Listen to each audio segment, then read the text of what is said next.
The Reserve Bank of Australia today rose interest rates for the second time in a row by 50 basis points, or 0.5%. Joining me now to pull this apart, Sky News Business Editor Ross Greenwood. Well, I'll put you on the spot here, Ross. Did you expect we'd get to 0.85% today, which is where we've landed? Well, the funny thing was, I was talking to some people just before the decision. I said, wouldn't it be interesting if they went by 0.65%? They generally like to be in lovely 0.25% round numbers. If they'd taken it by 0.65%, they could have taken it to 1%, really sent a message. They did send a message, Peter. 0.5% was more than the markets expected. And effectively, they're trying to get ahead of the game. But do bear in mind that in the United States, the rates there are between 0.75% and 1%. In the UK, already 1.25%. In New Zealand, more again, 2%. So Australia, despite this big rate rise today, is still behind the curve in regards to quelling inflation and the really, detrimental impacts of that long term for the economy. All right, so I've got to ask you, do you think this is going to work? Do you think this is going to pull back those inflation spikes we're seeing? Because I'm reading a lot of experts today. They say, get used to it, more to come. Some are talking as much as a 300 basis point rise over time. So that's getting upwards of sort of a 6% bank rate on your mortgage, double where we are now. What do you think of that? Well, just think about this. Already, with what you've seen in the past 2 months, somebody with a $500,000 mortgage is $200 after tax out of pocket. If it's $1 million mortgage, $400.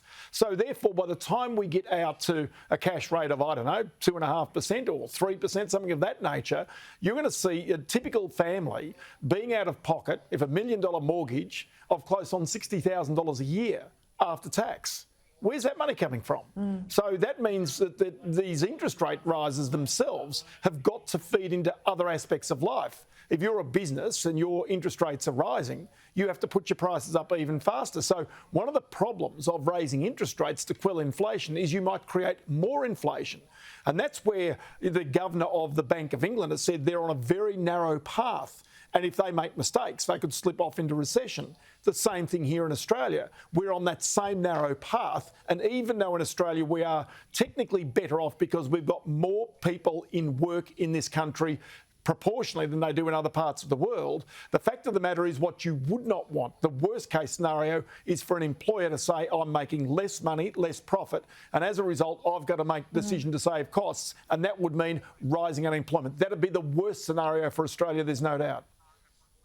I think we have two challenges here. You're right, absolutely, about overseas markets, particularly in Europe, but they've responded to the energy crisis by ramping up nuclear production, by putting more coal into the system. We're certainly seeing that in the UK.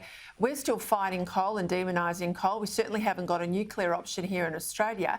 And we've got very high household indebtedness. I mean, Australians spend big on their homes. Money's been cheap for so long, now you've got to pay it back. They don't need to move much in terms of the bank rate you pay for your mortgage to really have some pain. So there is the problem for the Reserve Bank. There is the problem for the government.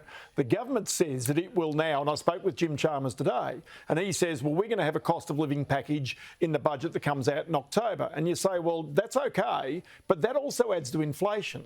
If you subsidise childcare more, yes, you might get more workers, and that's good to try and improve productivity. But again, that's going to be inflationary. The cost of childcare rising obviously adds to inflation. So you've got to make certain you get a payback for anything that you're spending as a government right now. Otherwise, the story of rising inflation and rising interest rates becomes greater. And the real problem is that as soon as people start to lose jobs, it becomes a tragedy for the nation and a tragedy for those families. And so, as I say, this is where it is a very delicate path. The Reserve Bank, that's the reason why I think they've gone hard fast to try and change behaviour, to quell a bit of household spending, to try and get people to dip into their savings, and maybe to send a message, hey, you maybe want to think twice about taking out that big mortgage right now, because this is real money that you're going to have to pay back. And by the way, you better keep your job. That's going to be the absolute key, I think, for the next 3 years for Australian families, is to make certain that the income keeps coming through the door. It feels like the worries of the 90s Keating recessions are back with us.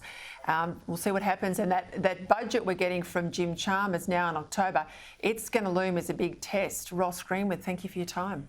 Quite okay.